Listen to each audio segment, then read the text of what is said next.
Dear friends, Dr. Karl Menninger, a world-famous psychiatrist, once said this: generous people are rarely unhappy in life.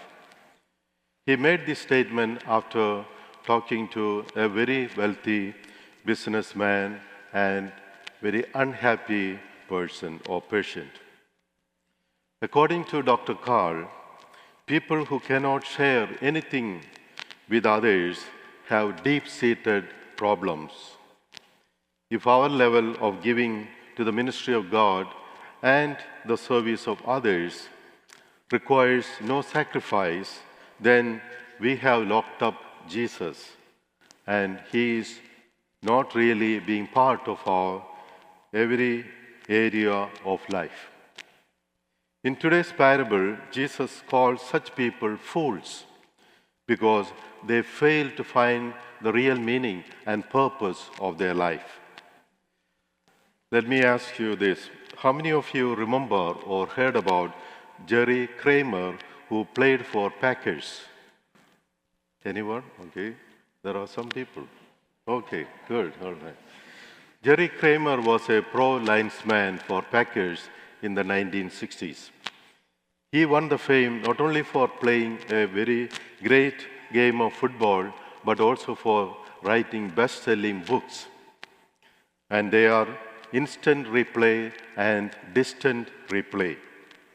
In the second book, Jerry looks back on his career and asks himself a very important, crucial question: what have I done with my life?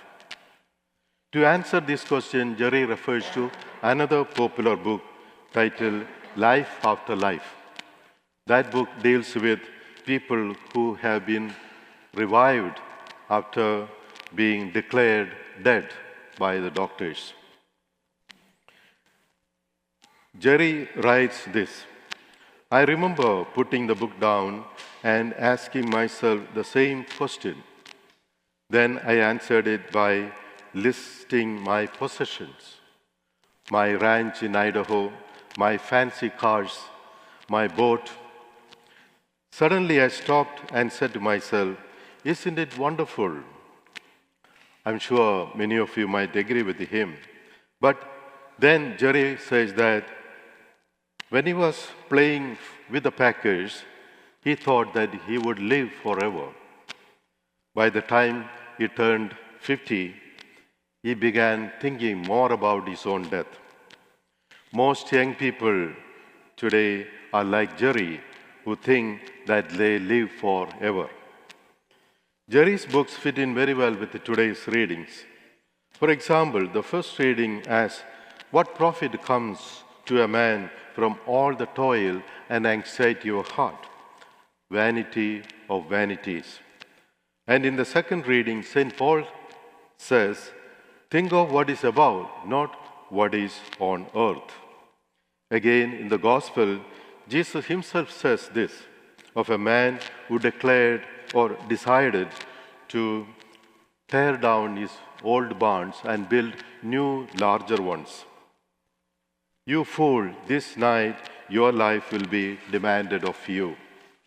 Therefore, no serious person can read today's gospel without asking the same question Jerry asked himself: what have I done with my life?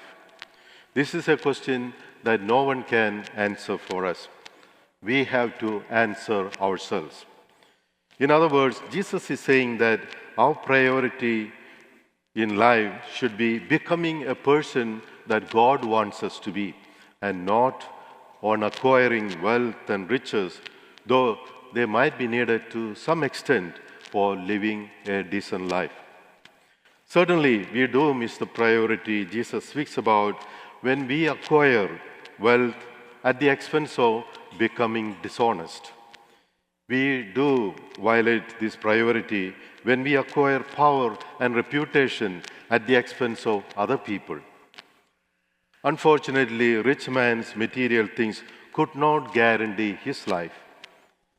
Nothing can ensure our life. Only God can provide life for us. In short, we violate the priority Jesus speaks about in today's gospel when we spend all our time and efforts to acquire the material treasures in this life at the expense of losing the eternal treasures in the life to come. So, how do we fix our priorities right? We do it when we come to Mass, participate in the sacraments on weekends rather than skip Mass and go for a game or sports. We do it when we take time from our busy day to be generous enough to share our time, talents in Christian stewardship. Even if we are not wealthy enough, we may be blessed with other things, with intelligence, good health, ability to organize and help others. Here, the parable of the rich fool gives us a warning as well as an invitation, because it reminds us that our possessions are merely lent to us by God for a very short time, and we are accountable for their use. Finally, the Lord says, greed can take or turn our life away from God and away from serving other people.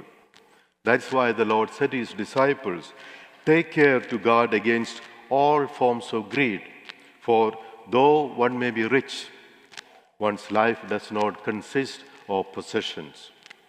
Dear friends, today's parable teaches us that if we were to appear before God to give account of our life tonight, what counts most is not the wealth we made during this life, but the person we became in the process of living. Let me say that again.